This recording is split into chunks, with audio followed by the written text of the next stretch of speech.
daddy, not the donkey story. Again, please. But also I want to take this time out to thank my wife, New Jersey. She went to Velsburg High School, then she went to Montclair State. I want to thank my father, who's not here with me, but watching me from the heavens. He started a church in South Orange Avenue, Newark, New Jersey, of Christian faith. So I want everybody to use me as the immigrant story, and always remember, anything that you want to do, if you have great imagination, you can accomplish it. I mean, who would think, man, Wycliffe would be chilling with Governor Christie, man? That's what New Jersey do. I love y'all. Thank you. Thank you so much, Wycliffe. So it's my pleasure now to introduce the chairman of the Port Authority of New York, New Jersey. He's one of the more prominent citizens New Jersey has, former state senator. Please welcome Chairman Kevin O'Toole. When I walked up here today, I said to Wycliffe, who I've never met before, I said, what are you doing here? He goes, I'm a Jersey boy. I'm a heavy-duty Jersey boy, is what he told me.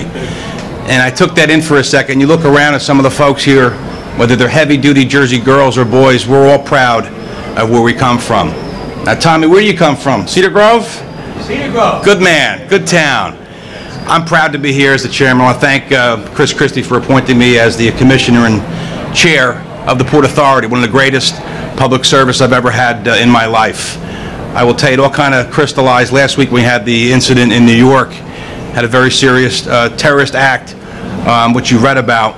We had some folks, some good Jersey boys and girls, and New York Jersey boys and girls who were part of the Port Authority PD, NYPD. Some are behind here today that deserve a round of applause for working so well and keeping us all so safe. A lot of exciting things going on at the Port Authority. Spend $500 million at Terminal A. We got great things coming in. We have 133 million passengers use our runways and our busways. During the holiday season, we're going to have about 19 or 20 million people. A couple million people are going to go through these terminals here in New Jersey. And what better way to showcase the talent we have here in New Jersey by the folks who come into our Garden State from afar, international and national, to see the homegrown products that we have. And I want to thank Governor Christie. You know, we passed this legislation in 2005, this Hall of Fame. It took us 12 years or 15 years or whatever it was to get this thing right. But if you know Chris Christie, he gets things done. I want to thank Chris Christie for making sure we have the funding, the group, the committee, so we can showcase the talent here we have in New Jersey.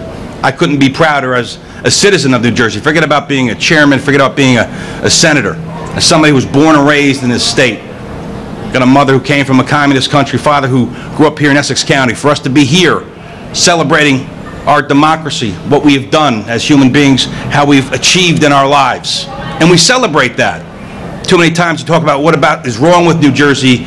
Today we say what is right with New Jersey. I want to introduce a person I consider a friend who has done an awful lot of good, whether serving as a freeholder, or U.S. attorney, or two-term governor. Someone who I think is one of the proudest and best public servants we have seen in our lifetime. Let me introduce our dear friend, a doer, a real Jersey boy, Chris Christie.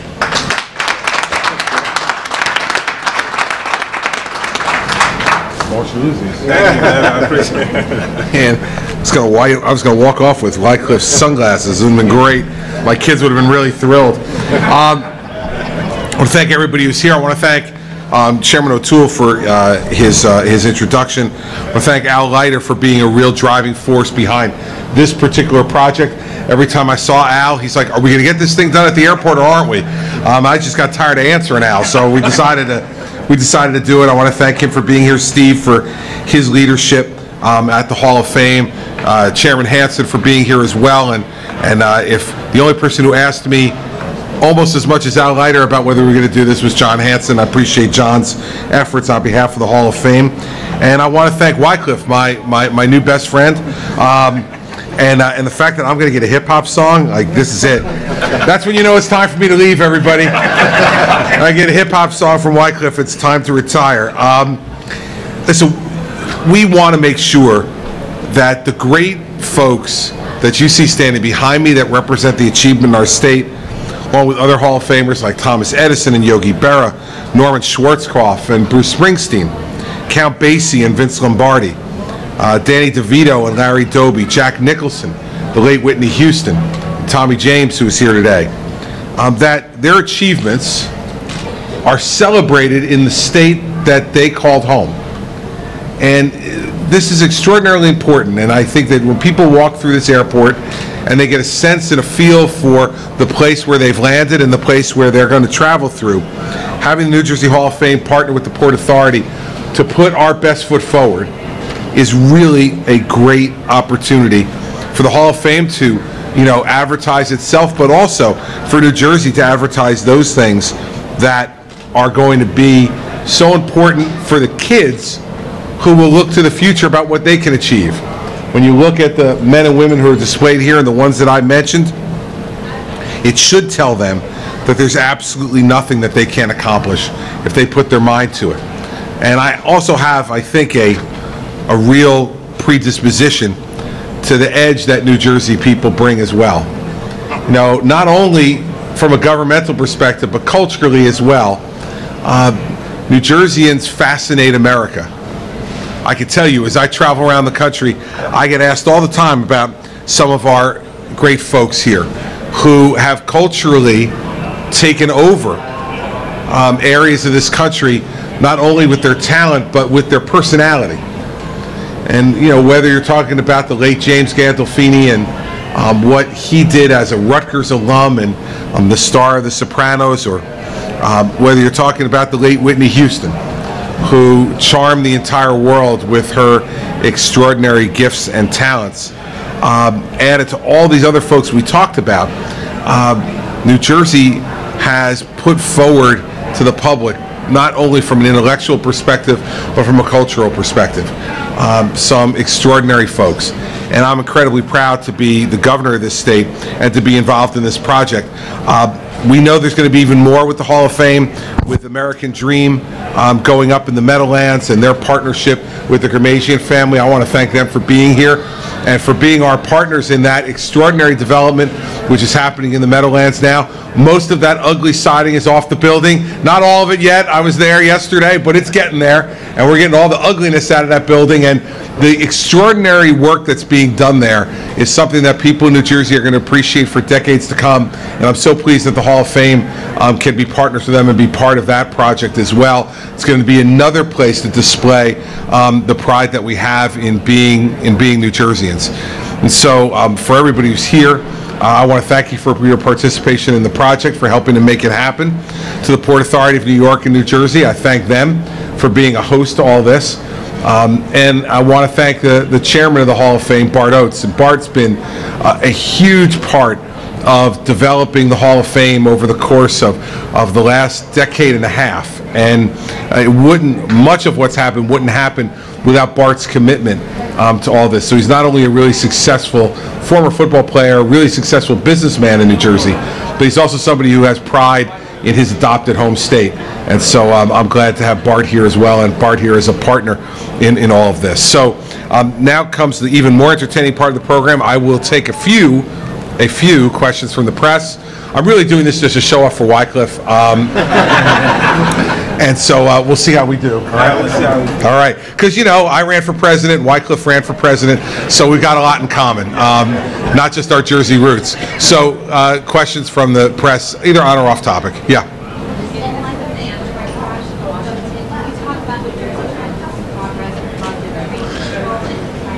Yeah, positive train control is absolutely on schedule to meet the federal deadline of December of 2018. It is fully funded in the current the current New Jersey Transit capital program, and it will be done by December of 2018 in time to meet the federal deadline. So we're very positive about it. Before this crash in Washington State occurred, we had been checking up on the progress. We do it monthly, and they are hitting all of their targets and getting to where we need to get to, so that it will be deployed all throughout New Jersey transit system by December of 2018.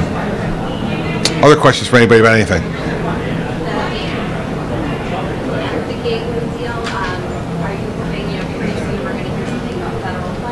Somebody from the Marquis has said it was done in a back room type of way. Well, I'd just be fascinated to know from the governor-elect how he's going to pay for New Jersey's share of it. Someone has to pay. We believe the most equitable way for it to be done is for the people who will be using the tunnel to pay for the tunnel. You know, the people who pay for the Lincoln Tunnel and the Holland Tunnel are the people who drive through it and pay tolls. And for those who are going to benefit from the new Gateway Tunnel, we believe they should pay the cost for doing that on New Jersey's share. Now, listen, he's going to be governor in 28 days. If he has a better idea, it's going to be his chance to do the better idea. That's the way it works. But I was not going to leave this part of it undone. We have established a absolutely credible funding source for the 50%, for the 25% that New Jersey is going to be required to put forward to get the Gateway Tunnel built. So, you know, listen, I was a guy coming in as governor once, and I understand that you feel like your job is to criticize anything else that's going on before you get there because you're going to be the miracle worker once you get there. I understand that, and I wish the governor-elect all the luck in the world on that. I don't think he's going to find a better or more equitable way to fund the tunnel than to have the people who will actually be benefiting from it pay for it. I don't think everybody who rides on New Jersey Transit, but who rides it within the state, rides light rail between Trenton and Camden. Does it make sense to put a surcharge on them for a tunnel to New York City? I don't think so. I think it makes sense to put it on those people who will be benefiting from that. And as far as the federal funding, I remain confident that the federal funding at 50% is going to be met. I know that Senator Schumer and the President of the United States have significant issues they need to resolve between themselves. But I can tell you this, New Jersey is ready to go and has put our funding forward. New York is ready to go. Remember, in the last tunnel that we canceled, New York State put nothing into that. Zero. Now they're putting in already, just for this tunnel part, $1.75 billion. Already an improvement over what was happening with the last tunnel project from a cost perspective.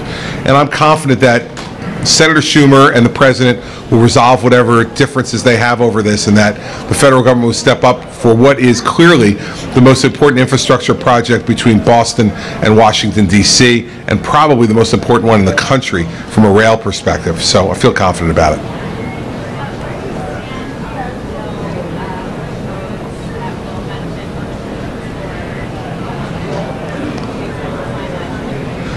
Don't know. I haven't seen the final bill, and as you probably know, I don't comment on pieces of legislation before they reach my desk, and I have my attorneys be able to evaluate it and give me their opinion, and then I'll make the decision before I leave office about which bills to sign. As you saw, the legislature is passing dozens of bills in this lame duck, and I have a very short period of time, only in office another 4 weeks, to examine all of them, but we will examine each and every one of them, and I'll make decisions based upon what I think is fair and equitable in the best interest of the people of the state. But I don't have an opinion on that one yet because I haven't really looked at it closely. Anything else? The latest plan for what I'm doing next? Well, I think I'm going to be writing a hip-hop song with Wycliffe. That seems fairly well established after today.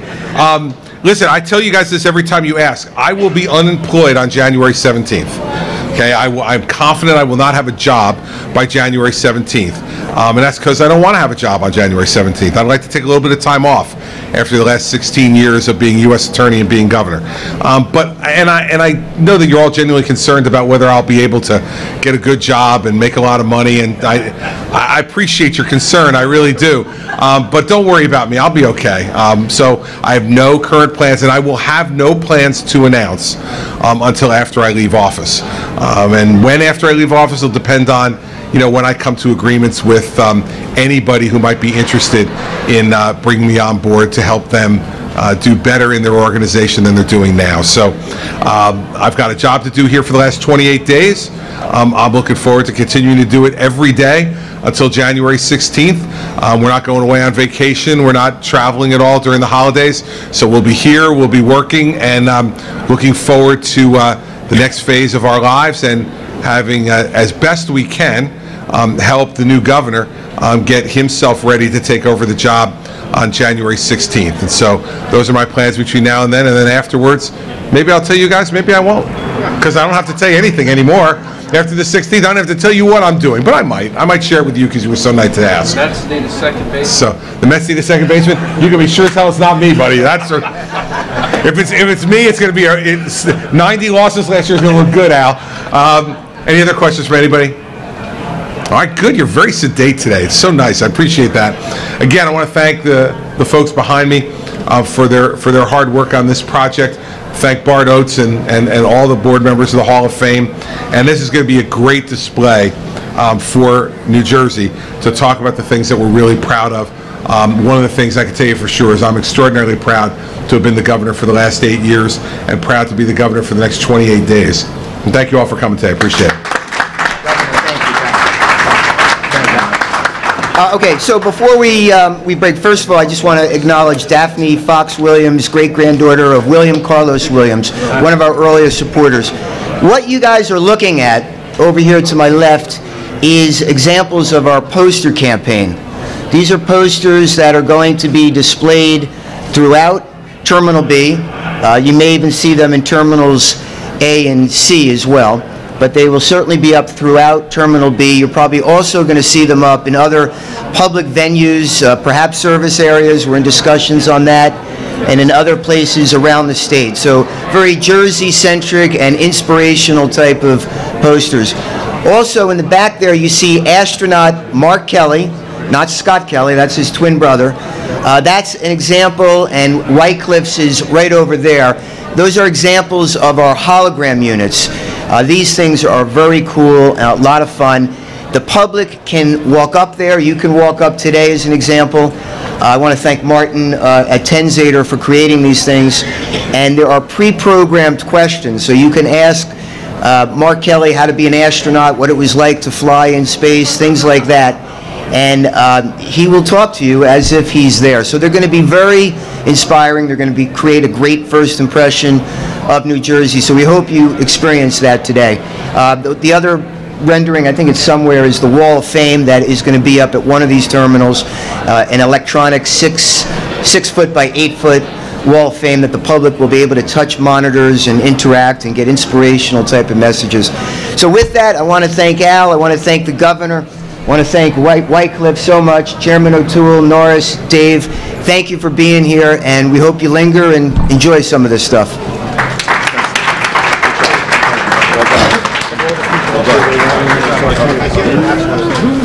Way to go. Steven? Yeah, went there, good, right? Yeah, it's good.